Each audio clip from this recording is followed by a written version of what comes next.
most famous story, A Christmas Carol, which I later revised for Hollywood as the Muppet Christmas Carol. Now, Gonzo, we have quite a show for you with a heavily populated program planned. So let's get right to it and introduce the main cast. What do you say? Absolutely. Go All right, here we go. First, playing long-suffering bookkeeper Bob Cratchit.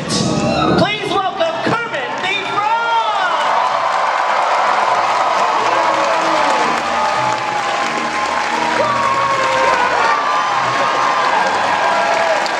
Next, as long-suffering Bob Cratchit's even longer-suffering wife, Emily Cratchit, give her the welcome she deserves, Miss Piggy!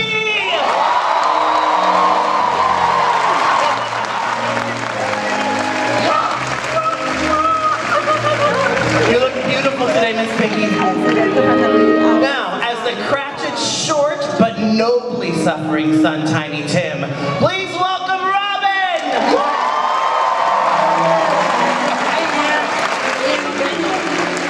And of course, playing Charles Dickens and the world's greatest plumber, it is the great Gonzo! Wait.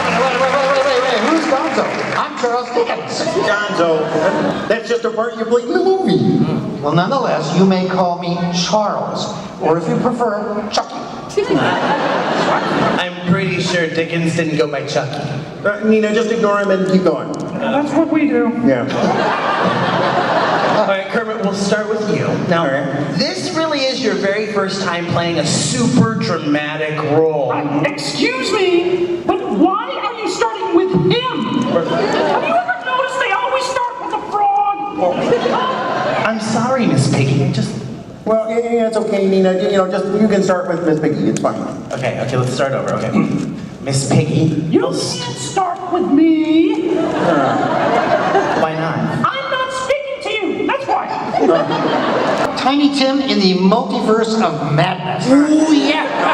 We could start a whole Dickens cinematic universe. Guys, we cannot do this. No. We can do anything we want. I'm public domain. Oliver twisted in a temple of infinity.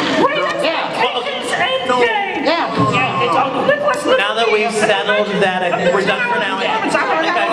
Friends, I think we're done for now. And while we get ready for the next part of this presentation, here are some of the performances that didn't quite make the final cut of the Muppet Christmas Carol.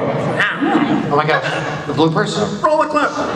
First up, he is the chairman of the board at the Jim Henson Company and an award-winning director, producer, writer, and puppeteer, whose many credits include Earth to Ned on Disney+, Farscape, Muppet Treasure Island, Muppets Tonight, and Dinosaurs. Please help me welcome the director of the Muppet Christmas Carol, Brian Henson.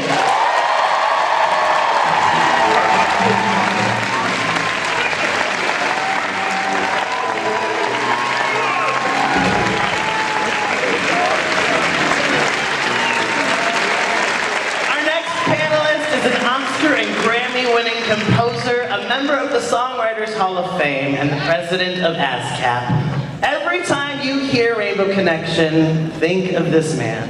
He has composed the Grammy-nominated songs from the film we're celebrating today and has a long history of collaborating with the Muppets. It's truly an honor to welcome the legendary Paul Williams.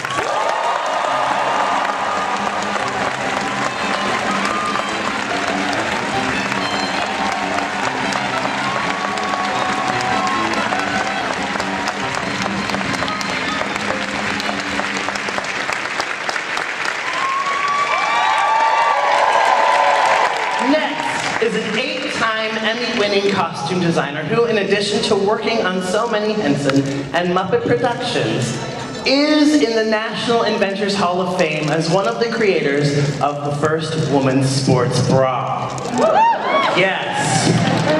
Please welcome the costume designer of the Muppet Christmas Carol, Polly Smith.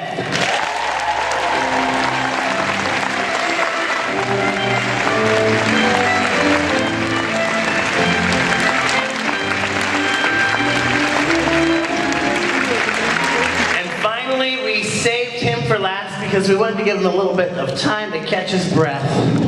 Since 1976, he's been one of the core Muppet performers. But D23 fans may be more than intrigued to know that his first Disney association began in 1961, when he appeared as an extra in The Parent Trap. He performs Dr. Bunsen Honeydew, Zoot, Beauregard, Waldorf, and of course, the Great Gonzo. Please welcome Dave Gold!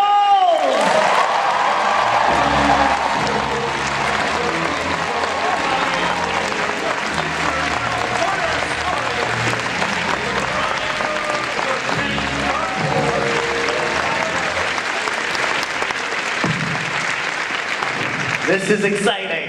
This is exciting. First, Brian, let's start with you. Let's talk about the origin of the film. Where did the idea come from to adapt A Christmas Carol in the first place? It was my agent's idea. I'm serious. Okay, so this is really weird. Bill Haber was my agent. It used to be, he was one of the founders of CAA, and it used to be no one was allowed to even say his name. He was the one who pulled strings behind. Anyway, he said to me, I got a great idea. I'm going to sell Christmas Carol to ABC as a TV movie with the Muppets. And I went away and I thought, it's the most produced story ever. So I was really worried about it. And then but he kind of had already sold it. Like literally, ABC then called and said, Christmas Carol with the Muppets is the most fantastic idea. Can you bring the pitch in? And I was like, okay. I hadn't even decided that I wanted to do it. And I got talking with Jerry Jewell, who was the head writer on the Muppet Show, wrote the Muppet movie, and was the Muppet writer. And so Jerry said, oh, well, I love the book. Let me just read it again. And we sort of stalled ABC while Jerry read it again, and I read it again. And Jerry said, this is the most fantastic book ever, and I really think we should do it. And I said, whoa. We're going to be up a lot of competition. The story's been adapted so brilliantly so many times, but Jerry really loved it, so we said okay. And then Jerry wrote the first draft, and there was all sorts of. You can ask me more questions later, but then after the first draft, because of course zillions of very cool things happened, but after the first draft, and again my agent Bill Haber, he'll be so mad at me. He's still one of my best friends. But he then slipped it to Jeffrey Katzenberg, and Disney didn't own ABC at that point, but they were very close. And in fact, I was making Dinosaurs at the time, which was with ABC and Disney, and they weren't one company, but they were very, very close. So Bill slipped it to Jeffrey Katzenberg, who then calls and says, I read this script for ABC, it's fantastic. I'm stealing it from ABC, I want it as a movie. And my agent said, the great news is, it was going to be a $3 million TV special. I got $5 million for the movie, and I was like, I cannot make it for $5 million, not a chance. So then there was a little more that went on, but that was actually the origin. But us falling in love with it was, my head of development was Alex Rockwell at the time, but it was Jerry Jewell, Alex, and myself just falling in love with it and realizing, oh, this is really something very different that we can do with the Muppets. Because my dad sort of felt like he did the Muppet movie, Great Muppet Caper, Muppets Take Manhattan, and he really didn't know where to go next with a Muppet movie. And then, of course, having him no longer with us, and now we don't even have him thinking, well, what are we going to do next with the Muppets? We were really scared and careful, and what we realized by really embracing Christmas Carol and really creating a whole new world that wasn't our world, but has the Muppets in it and has the actors, that we could do something very fresh and different, and then we really fell in love with it. Dickens scholars say this is probably the most faithful version of A Christmas Carol. Right?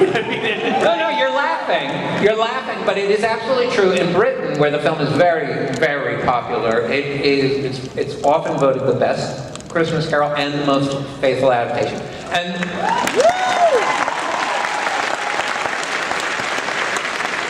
But the reason is because of what Jerry Jewell did and then what Dave Gold did. The reason is Jerry read the book and he said, oh my God, it's so fantastic. I hadn't read it in so long, and it's so wonderful. And Dickens' dialogue is amazing. but his prose is also amazing, and it's just such a shame that the Dickens prose never makes it into the movie. So that's when he said, well, how do you feel about the idea of a storyteller, that we let Dickens be in the movie? And it wasn't, honestly, at first we were thinking, well, we design, I guess we'd make a new puppet, but then when we hit on the idea that Gonzo, because honestly, at the time I was, having just lost my dad, Frank was largely making other things, but Frank was very involved and supportive, but he had his own career going, and honestly, Gonzo was like a kind of a real rock to me. So in terms of, he's very reliably insane, but the idea of Thank you very much. the idea of taking Gonzo and making him Dickens, and then we let Rizzo be his sidekick, mostly because you don't really want a Muppet to be alone out there. It's nice to have chemistry of a relationship, and then Steve Whitmire did this brilliant, ridiculous performance of Rizzo that just allowed Gonzo to just keep playing the Dickens prose with Rizzo trying to interrupt and make trouble, and anyway. Yeah, that was an interesting time because Jerry and I were very close. We lived not too far from each other in California. And so he knew me very well, and somehow he had known all the changes I was going through. And I think instinctively, Jerry always worked from the right side of his brain. He didn't want to know too much about what he was doing, but he felt that I could bring something to Gonzo in terms of the wisdom and the soulfulness of the Dickensian prose. And that narrative voice. So it was a chance to do that, and I felt it was right, and I was so happy to do it, felt so lucky. And for so many fans, we get to see Gonzo at the center of this film. And so how did that really take this for you as the person who provides Gonzo's spirit and soul? Well, that didn't feel too different because he's always in the middle of everything anyway. So, in a good way. But that didn't feel too different, and so I was happy to do it. But I love the other dimension that it added to his character, because he sort of started out as an outsider, and then he became an enthusiast, and this was a third phase where he was soulful, and I really loved that chance. And these are all in his toolbox now. These are things that we can use when we use Gonzo. Now, Paul, how did you get involved with the film? Brian gave me a job. And that was a big deal at the time, because I have to tell you that, first of all, I've never been more at home than working with the Muppets. I mean, it's just, I have felt in my DNA, there's part of me that just, I was a fan long before I started working with the Muppets. I mean, I go back to your dad with Ed Sullivan and on the road with my band. We'd be watching Sesame Street, and it was like family. And we also got our little life lessons on Sesame Street. We were learning how to be adults from the Muppets, when I was trying to grow up, which took a little while. The interesting thing about the Muppet Christmas Carol is that right shortly before, about 1949, I had a major life change. I quit drinking and quit drugging. And so, thank you very much. The world's a safer place. But so I had a spiritual awakening. All of a sudden, I went from the cravings and the career that I thought I had been basically gone for about 10 years. It's like, it wasn't even don't you know who I am. It was like, don't you know who I used to think I was? It was when I was kind of removed from from that amazing career that I'd had was basically gone. And the phone was not ringing off the hook, but the phone rang, and it was Brian Henson, and he said, we're going to make a movie, a feature with the Muppets about the Muppet Christmas, make it the Muppet Christmas, Dickens' Christmas Carol. And when you think about it, I mean, it's about this man who is addicted to finance, who is addicted, controlled by his greed, which is an addiction, suddenly has a spiritual awakening, and finds it in this moment, this transition. He connects with the world around him, and he finds that he is part of the family of man, and he has awakened to a thankful heart. And I went, wow, talk about timing.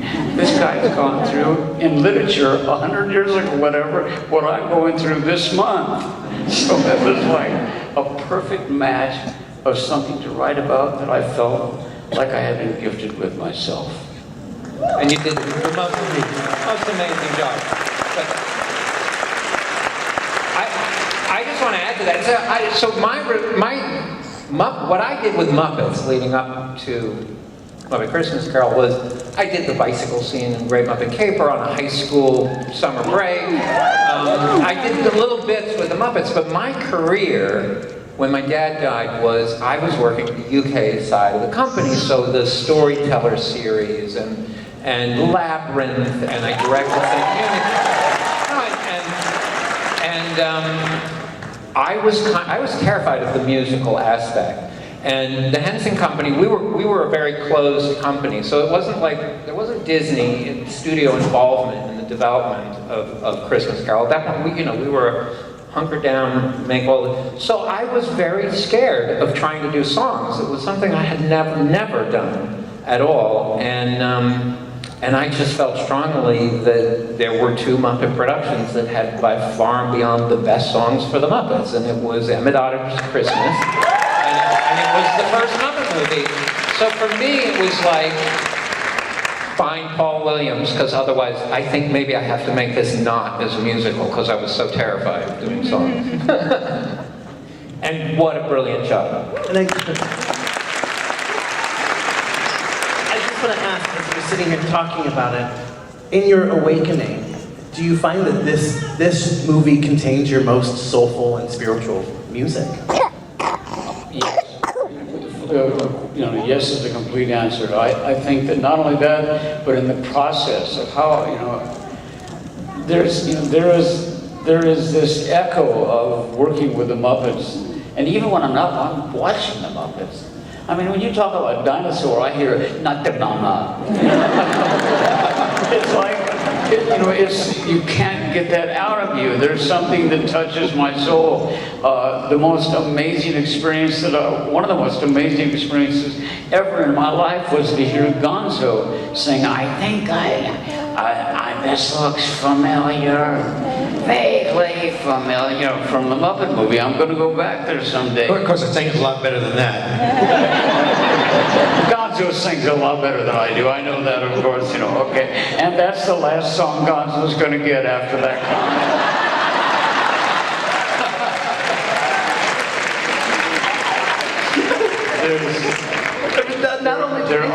There are Muppet characters that, first of all, I don't think of any of the Muppet characters as, if I'm having a conversation with Dave and Gonzo and your dad and Kermit and myself, there were 5 of us in the conversation, because Jim was so loving and so kind, and if he didn't like something, if you wrote something, anyway, Brian, if he doesn't like something, right away, it's like, really, are you sure,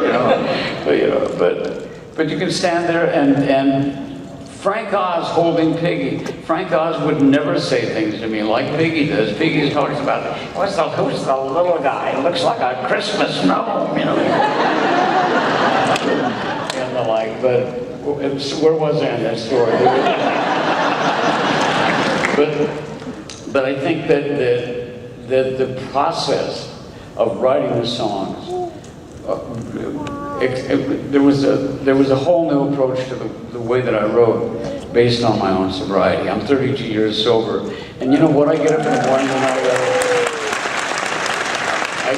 the morning and I go, lead me where you need me, and I know that when I say surprise me, God, because there's something about just surrendering to the process of living life and trying to do the right thing and being of love and service that just takes all the work out of it. And I found that when I sat down to write the songs, and I've told this, I'll tell this quickly so I don't linger on too long. But I remember sitting down to write this story of this song for Scrooge, and I remember that the footage was going to be that you saw Scrooge's feet as Scrooge comes out of the door, and you don't really see him. You just until the end of the song, you pan up and you see Scrooge. You see Michael Caine as Scrooge. But as he's walking along, he's splashing in the mud and the like, and all these little creatures seem to get colder as he goes by. And the way that I wrote the song is I had read this, the Dickens novel, of course. I read Jerry Juhl's brilliant script. You know, I had conversations with Brian and the like, and I knew what the basic storyboard of the character, whatever.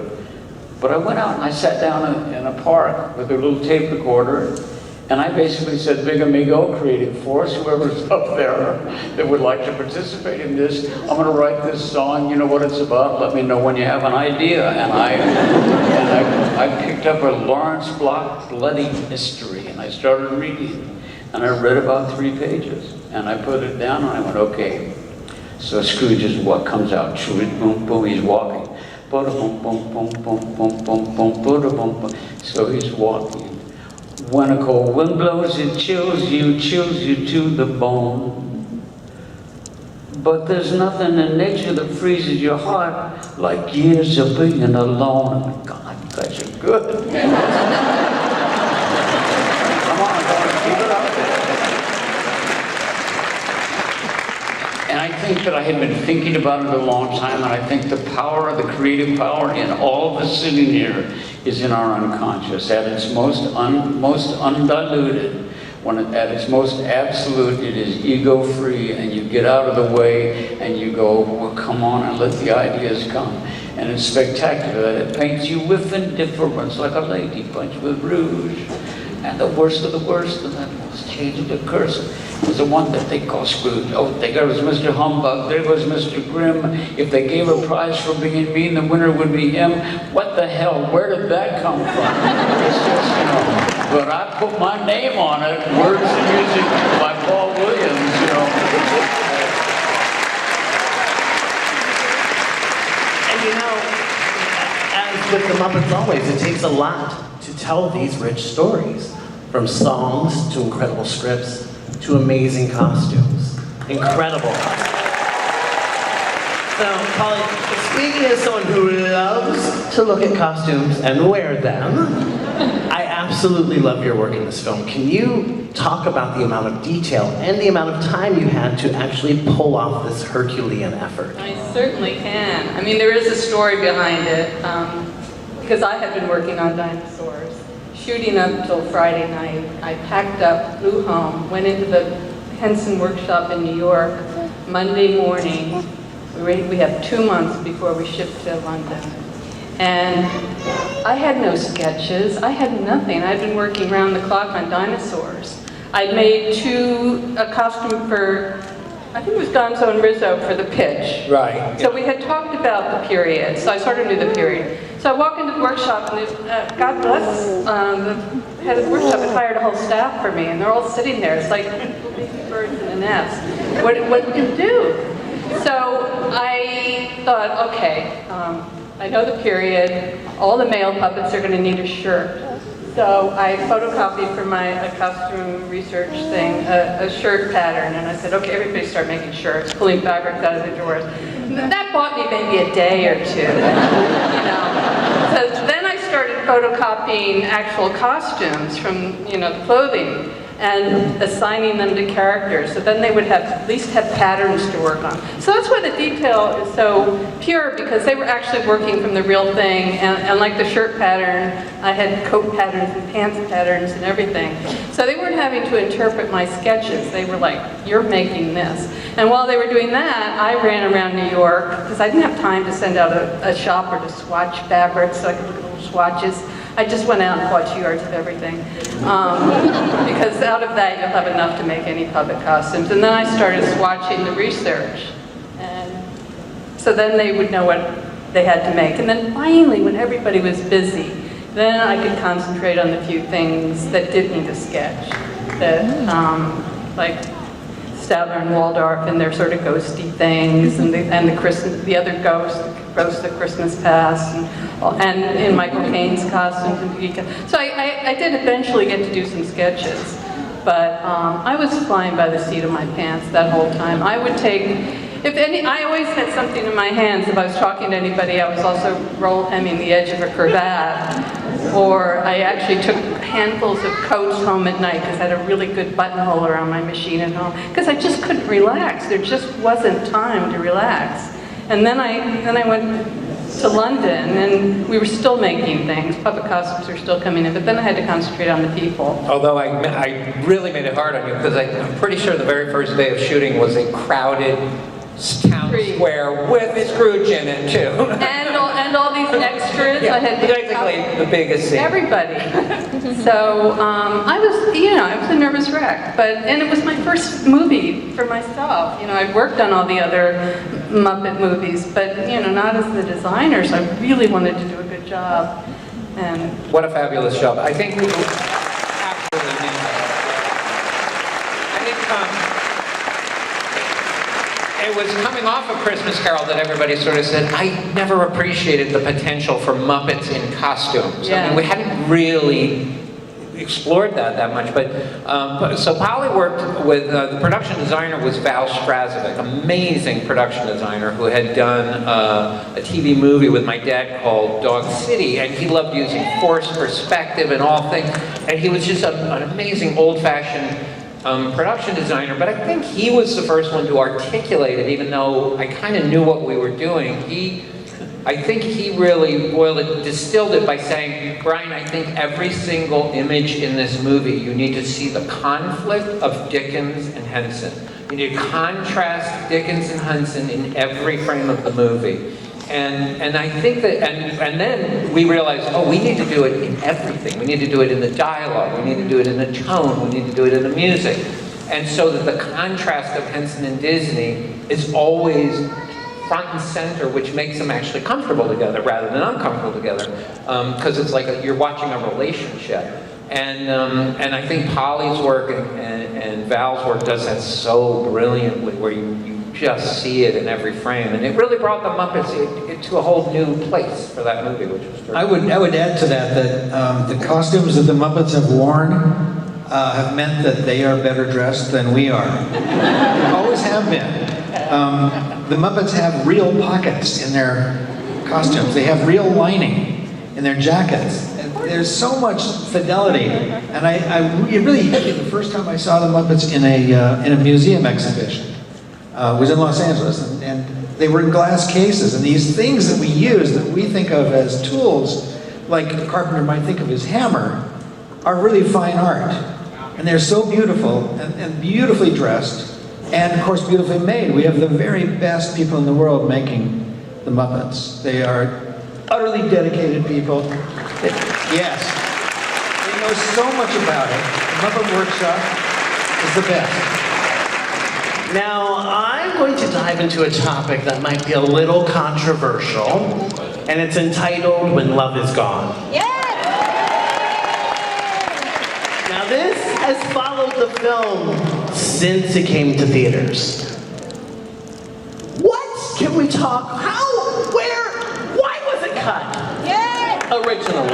Okay, well, this is... I've been asking that question for 30 years. Yeah, well...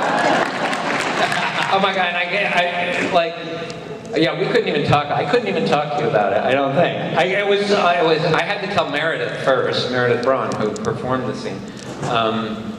So what happened was this. We tested the film the first time in front of an audience. We had, of course, secretly put it up in front of an audience in England without Disney knowing. I mean, they knew we were doing it. They knew we were doing it without them knowing, but we were trying to learn a little bit more about the film before we showed it to them. And they wanted to, and studios do it today too, and filmmakers want it. The first time you show it to the studio, you want it to be in a crowded theater so that it's not just studio executives in a silent room watching a movie. So we put up Christmas Carol, and it was interesting in front of the audience. It was a little scary because it's not a laugh out loud movie. And Muppets had always been laugh out loud movies. And so I think Disney were a little surprised, and Treasure Island is also not a laugh-out-loud movie, and yet people afterwards will say, it's one of the funniest movies I've ever seen. But it's just tight, and it's not an old-fashioned setup-payoff comedy. So that was a little bit weird. But so we watched the movie, and Jeffrey Katzenberg, who was always very supportive and very strict to work with, as we're waiting for the cards to come back, he said, not a lot of laughs in there, Brian. And I was like, and I said, but I think they really liked it, Jeffrey. I think they really did. And so the scorecards came back, and it scored a 94, which in filming, is huge. So Jeffrey said, I can't argue that. That I can't argue. The film, this is great. You have a super solid movie, he said, but I saw 4 kids leave to go to the bathroom during Love Is Gone. And so what had happened was he basically said, I would like to remove Love Is Gone from the film. I think it will play better in the theater. And he'd been very, very supportive because obviously I didn't make the movie for $5 million and he had paid a lot more. And so, you know, we sort of went back and forth, and in the end, we made an agreement. I said, if I take Love Is Gone out of the initial theatrical release, can it go back and always be in the film from then on forever? And he said, yes, that's fair. So then, because I said, look, when people are home, because at that point it was like, it's in the movie theaters, and then a few months later it's going to be on television, and then it's video, and that's all it's ever going to be. And so he said, fair enough. Because I said, this isn't an issue at home. We're not going to disconnect from the children in the audience. It's not going to become a too adult moment for the children in the audience at home. And he agreed. So what we did is we cut the negative for the full length, as you do, and we did a sound mix of the full length, as you do. And but the sound mix was for TV, which is stereo.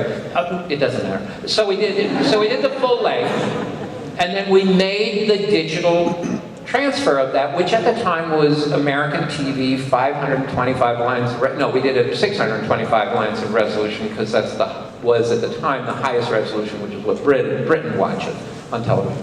And then once we made that master, that digital master, we then cut Love Is Gone out, spliced the negative together, and did a little sound remix across the patch, and then we made the theatrical prints to go out of the movie.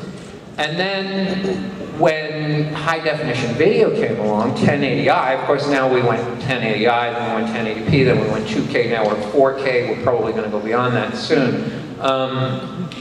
So once we needed a 1080i, we basically, Disney wanted to make a 1080i master. Of course I said, terrific, I'll supervise it, and they couldn't find the negative of Love Is Gone. And I couldn't believe it, and Disney post-production couldn't believe it. They said, Brian, it's got to be there. Nothing can leave the Technicolor lab. It's a high-security lab. There's no way that little roll of film walked out of the building. It's got to be there. It must be mislabeled. So they searched, and they searched. And at one point, they had 2 people searching for a year for this piece of negative. And so they put a lot of effort in, and meanwhile I was shaming Disney. I mean, we were getting a lot, but I was shaming them. I'd get in front of crowds like you, and I'd say, can you write to Disney and tell them to find this negative? And then they never found the negative. So the negative has never been found. But what happened was, almost 2 years ago now, you'll notice I put a little bit of emphasis on your mouth. Almost 2 years ago, we did find a first strike IP, and if you know the old-fashioned way of making movies, you shoot the movie, you cut the negative, and then you almost don't want to touch the negative at all. So you use the negative to make 4 what they call first-run IPs. And now you got 4 interpositives, which you then make 16 internegatives from, which you then make 45 interpositives from, which you then make release prints from. So Brian, wait, how many lines was Carried to 5. What? 625 or 525? No. Yeah, okay, no, this is, I'm on the interpositive, okay. So what we did was we found that reel with the song back in as a first strike IP. So it's just as good as the negative, really. So now the film has been put back together, and it will be coming out very soon.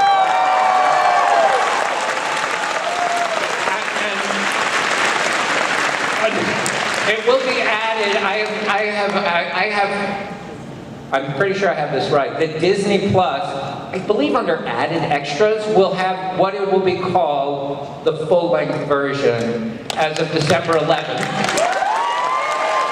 Which is just in time to be for 30.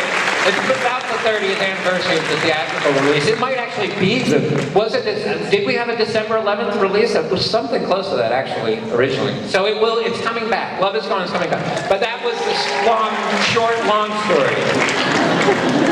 Keep going. Nobody ever found the negative. Anybody can find that negative, I'll pay you. Well, so D23 is all about surprises. That's your first that we will have When Love Is Gone back on Disney Plus. Now, Such a fabulous song. it's such a fabulous song. It's so beautiful what Paul did, because it's a love song, but it's about when love is gone. It's just a wonderful ballad. So Achingly. I mean, Beautiful.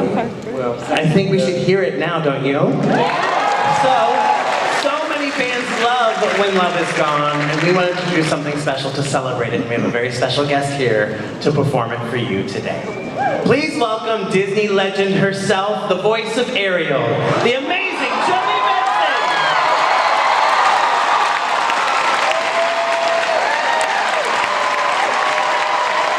Sit down, please. Thank you.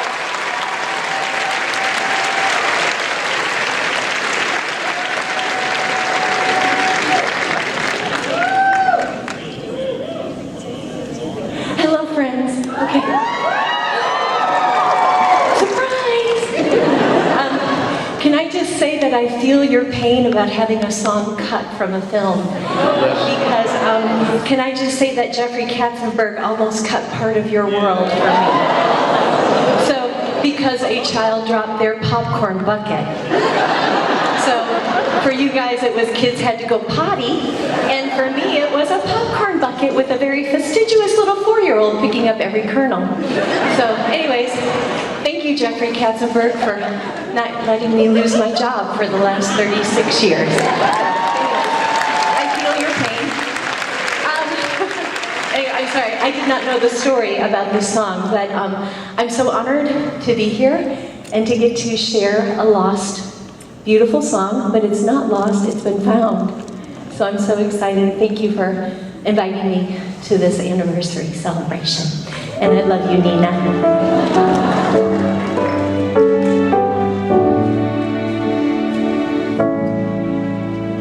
There was a time when I was sure that you and I were truly one, that our future was forever and would never come undone, that we came so close to being close, and though you cared for me, there's distance in your eyes tonight, so we're not meant to be.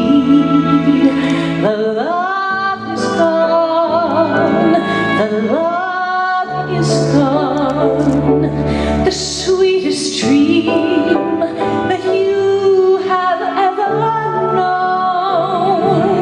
The love is gone, the love is gone. I wish you well, but I must leave you now alone. There comes a moment in your life, like a window, and you'll see the future there before you, and how perfect life can be.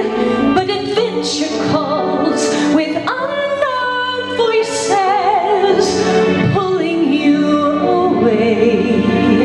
Be careful or you may regret the choice you make someday. When love is gone, when love is gone, the sweetest dream that we have ever known. When love is gone, when love is gone, I wish you well, but I must leave you now alone.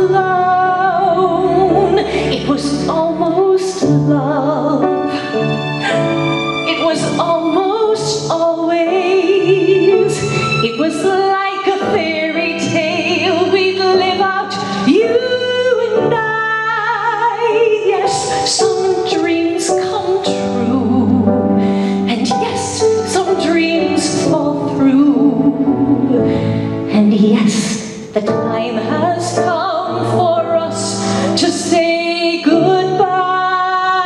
Yes, some dreams come true, and yes, some dreams fall through.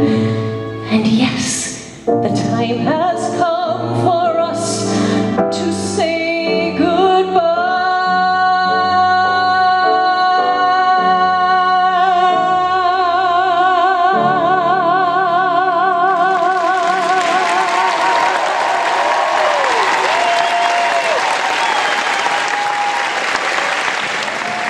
Please put your hands together for Disney legend Jody Benson!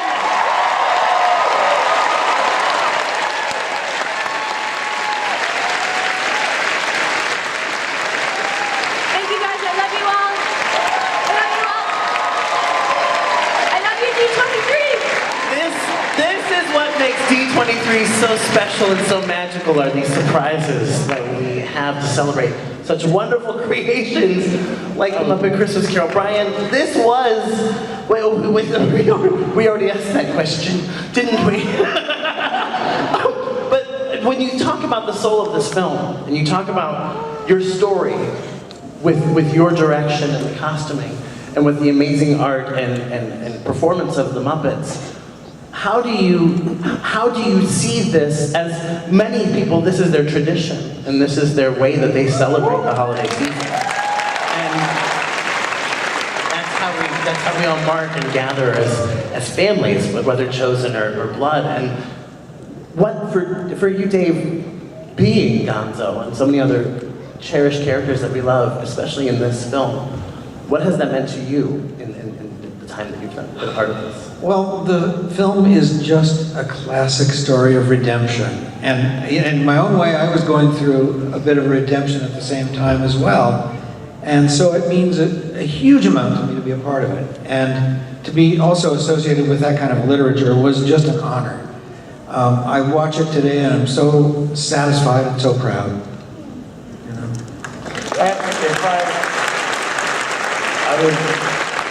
I would love to say one thing about the film that I think is magnificent and is magical and was a brilliant choice, is to have Gonzo and Rizzo narrate the film, because what you got an amalgamation of the two worlds in those two characters, and in the opposite from both, from Gonzo and from Rizzo.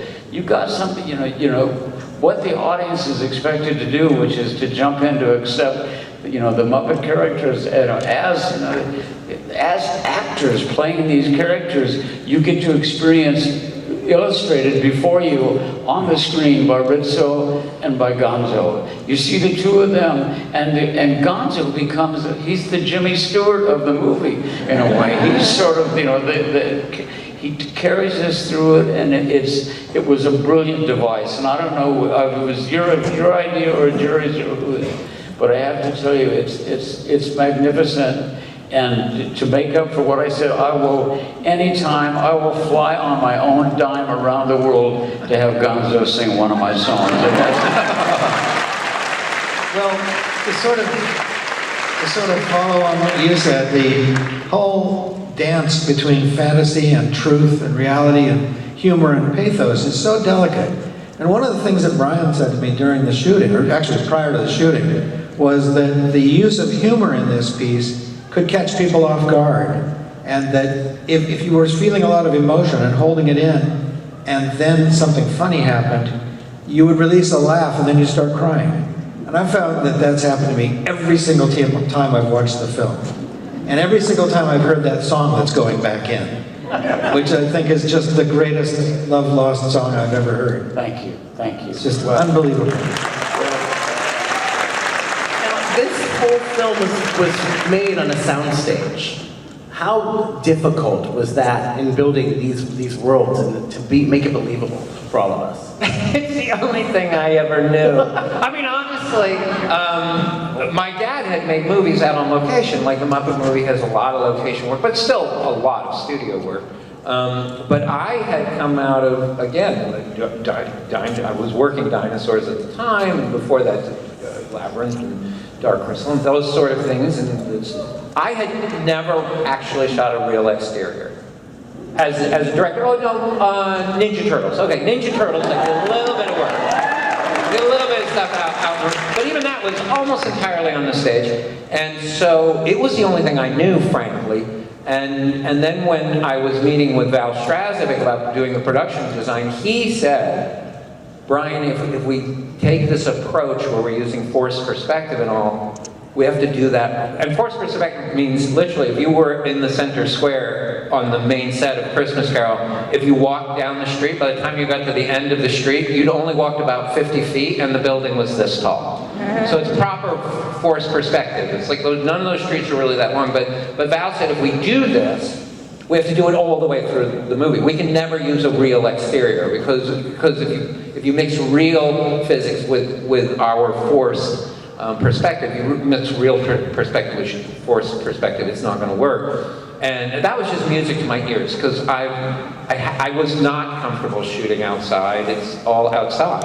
I'd always been in nice dark stages. I go to work at 7 o'clock in the morning, the lights are dark, and I work, and then I walk out, and it's dark, because it's 7 o'clock in the evening. That was just what I was used to. So actually doing it all studio bound, to me, made it very predictable. And I mean, shooting on location terrified me for Ninja Turtles. It's like, what if it rains? It was like, well, we'll go to rain cover. I have to prep 2 scenes? It's like, I have to prep 2 days of shooting? That's too hard. No, I mean, it was good. It made it for a very controlled environment, and we shot the whole movie in 3 stages, probably. It was a tight-knit family that met every morning, and we knew what we were doing that day. We had a very tight shooting schedule, a very tight budget. We didn't have time to try something one way and then try it another way. We all just had to really work tightly together. And that's why the blooper reel, I mean, I think it's delightful, the little blooper reel we showed. I was like, wow, there weren't many bloopers. There really weren't. We just sort of always were on. We were never really goofing around. Having said that, it was a beautiful experience for me, because my father was gone. Nobody knew if a Muppet movie could be made without my father. Me first and foremost.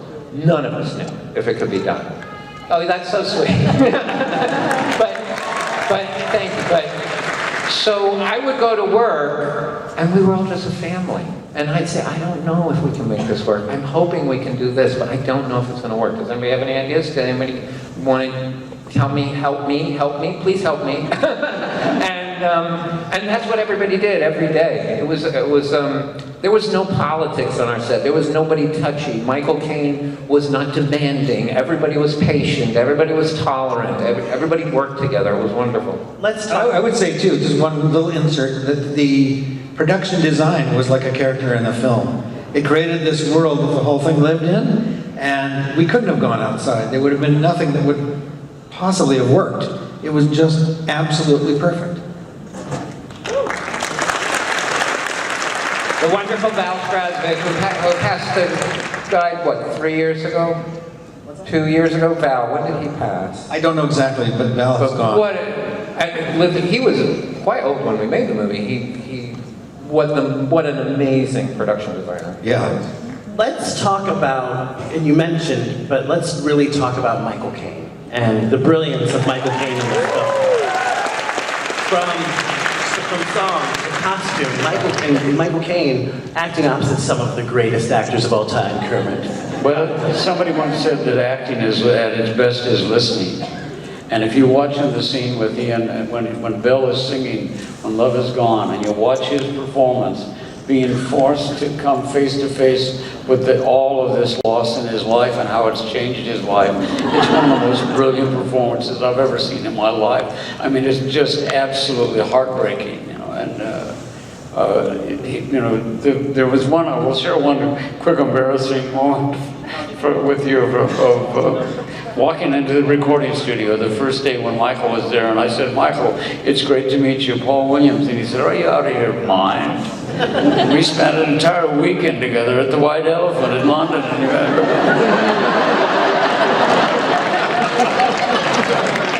Yeah, now that you mention it, I remember it. But just an amazing actor, and what he brought to the role was just, and again, you watch how actors relate to the Muppets as opposed to any other, you know, ventriloquist actor. It's just, there is an immediate response from actors. They work really well with the characters because the characters are being beautifully performed by Muppet performers. I remember when Brian, oh sorry, go ahead. When Brian told me that Michael Caine was cast, I remember thinking, well gee, but he's so soft. How could he be Scrooge? I thought Scrooge should be bony and angular and skinny and have a long nose and a big chin that sticks out. And I just couldn't imagine it. And then of course, Michael Caine is so brilliant. I literally can't get through that movie dry-eyed, ever. Well, he approached it. There are several different Michael Caines, you know, as an actor, he's got such a wide range. And one thing that was wonderful about when I first met with Michael is he said, I think the only way I can play this is if I never will react to anything as if they're Muppets or if they're anything out of the usual. He said, I'm gonna play it like I'm playing opposite the Royal Shakespeare Company.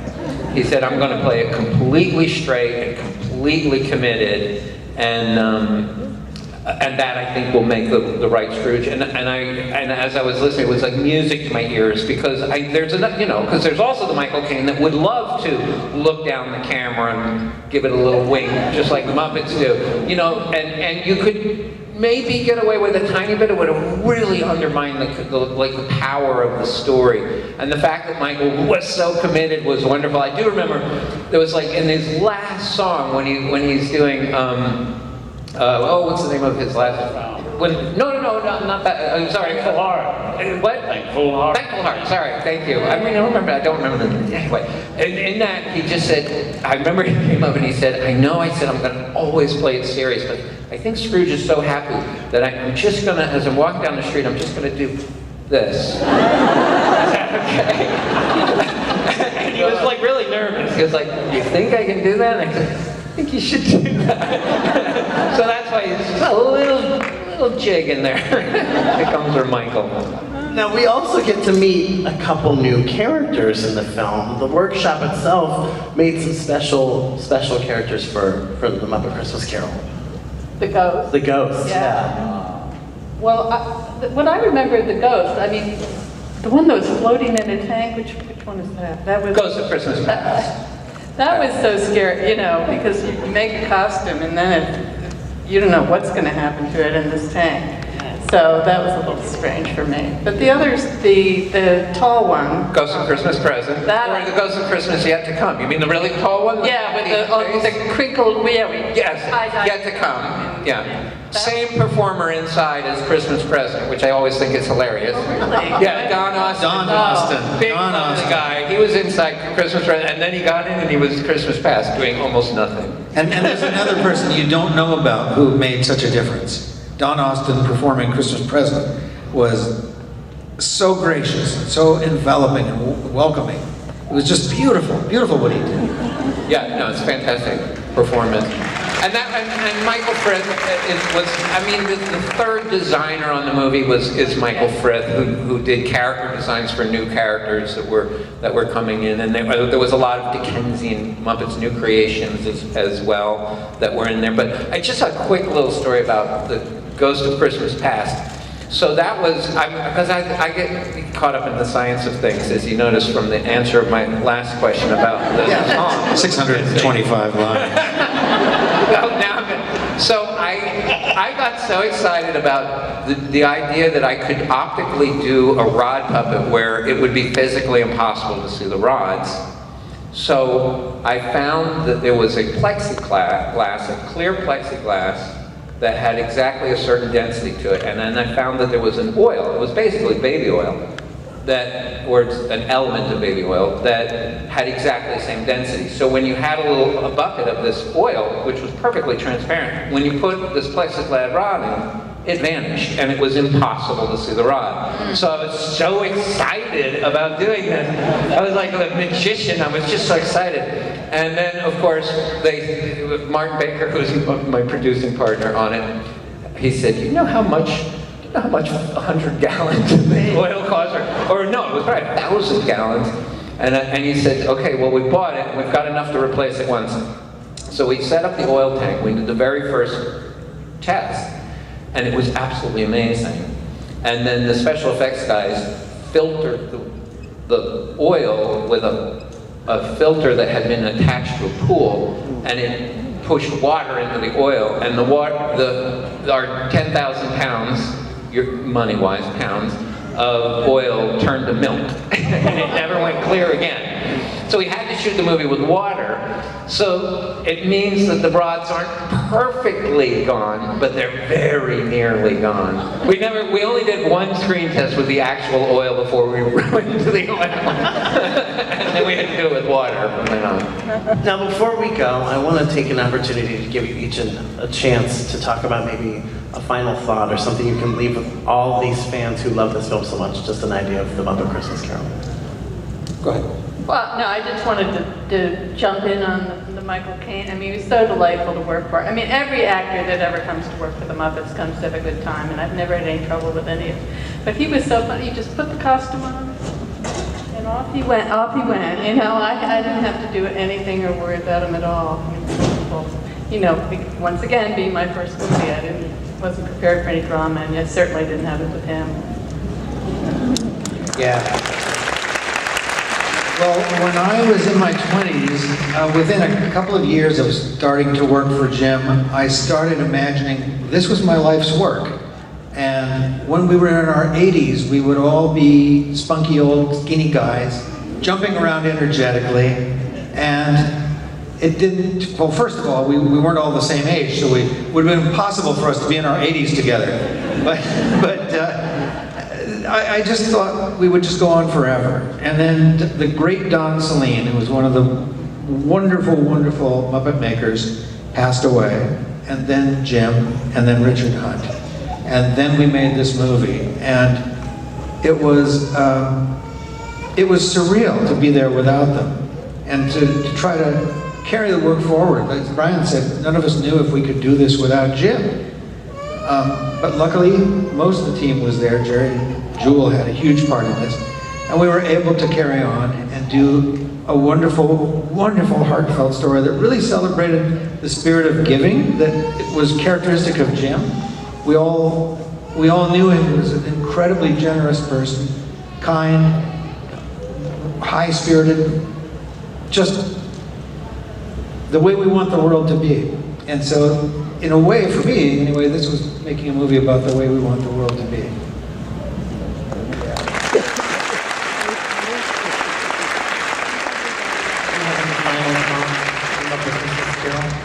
Oh gosh, I don't know. Yeah, obviously it's a very important film to me. We'll talk about the resolution. And it was talk about the resolution. Well, it is interesting because I was pushing the film stock 2 stops, which was concerning to Disney post-production. But no, honestly, it was the lowest budget Muppet movie ever made. I mean, it was slightly higher budget than Muppet the movie, but that's because it was made so many years later. If you met present day, it was the smallest Muppet movie ever made, and it was a monumental task for everybody who worked on it. But mostly I want to say thank you, Great Britain, for making it a favorite film for them. It's often been voted the most popular Christmas movie in Great Britain.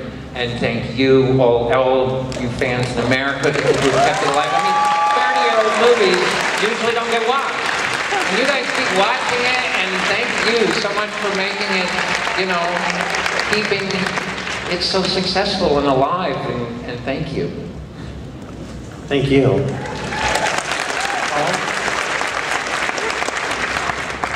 What you said about the fans is not just a closing comment. It is a part of the life I have today, and is really a parallel to your devotion to the work. To have somebody come up with their little girl and say that she can play and sing Rainbow Connection is a heart payment for somebody like myself. For the Muppet Christmas Carol to be where it is today. There's nobody in this room that has a larger part of that. I mean, yes, we made the film. Yes, he directed it and conceived it. But the fact is, it's here today because people went, have you seen it yet? No, I didn't know what there was. Well, you got to see this. And every time you fall in love with a piece of celluloid or with zeros and ones, whatever the rate of it and whatever the future, when you fall in love with a motion picture that isn't getting the kind of attention that you think it deserves, and you turn to another person and you say, you know what? You've got to see this. And you sit down and you watch the movie and you kind of watch them at the same time, and you get that feeling that you just introduced a friend to another great friend. When you do that, you make a difference in our lives, and I will never, ever forget that. Well, we have one final surprise for D23. But first, please help me thank our incredible special guest, Jody Benson. And of course, our wonderful panel, Dave Gold, Polly Smith, Mr. Brian Henson, and of course, the legendary Paul Williams.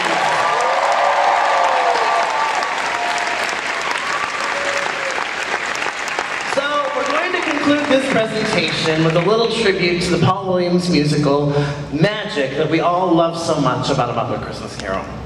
So we know it's only September 10th, and by my count that means there's probably about 105 sleeps till Christmas. But please try to use your imagination, and welcome back the Muppet performers. There's magic in the air this evening, magic in the air. The world is at her best, you know, when people love and care. The promise of excitement is one the night will keep. After all, there's only one Christmas. 'Tis the season to be jolly and joyous. La la la, with a burst of pleasure we feel it alive.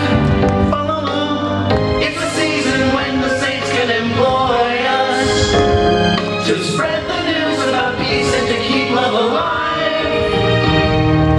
Uh-oh, here he comes! Oh, there goes Mr. Humbug. There goes Mr. Grim. If they gave a prize for being mean, the winner would be him. Old Scrooge, he loves his money 'cause he thinks it gives him power.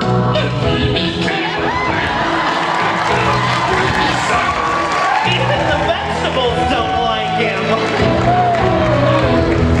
There goes Mr. Outrage. There goes Mr. Sneer. He has no time for friends or fun. His anger makes that clear. Don't ask him for a favor 'cause his nastiness increases. No crust of bread for those in need. No cheeses for us pieces!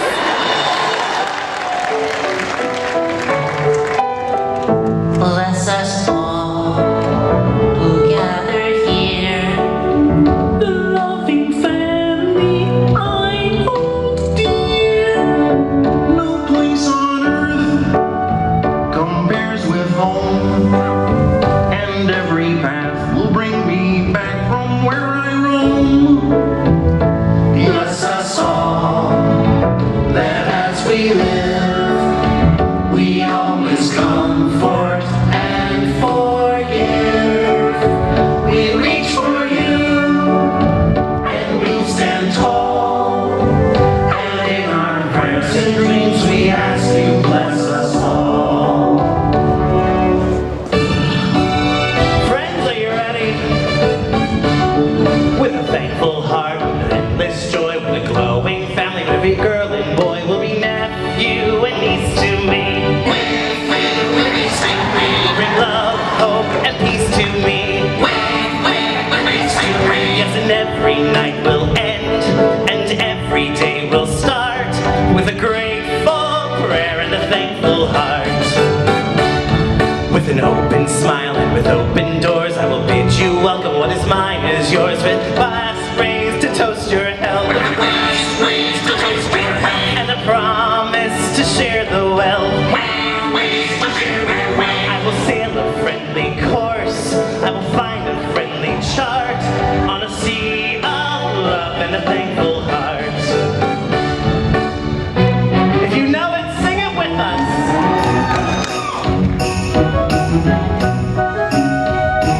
singing of a street corner choir. It's going home and getting warm by the fire.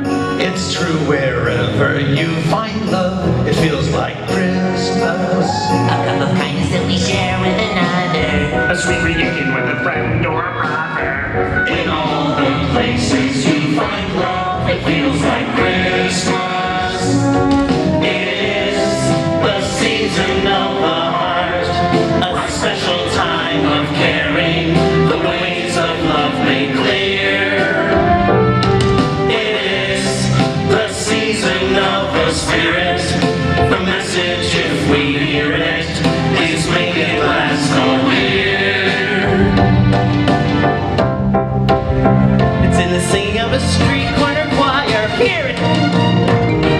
Choir. It's going home, getting warm by the fire. It's true wherever you find love, it feels like Christmas. It's true wherever you find love, it feels like Christmas. It feels like Christmas. It feels like Christmas. It feels like Christmas.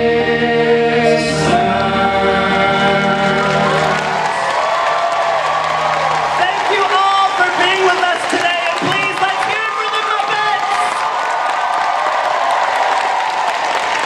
And of course, the supporting Muppet performers! Alice! Drew! Misha! And Tim! And the amazing Muppet performers! Dave Gold! Eric Jacobson! Peter Linz! David Rudman! And Matt Vogel! Thank you so much for being here. We want to say Merry Christmas and of course, keep believing, keep pretending. Have a wonderful, wonderful D23. Happy Very Muppet Christmas Carol. Thank you all so much.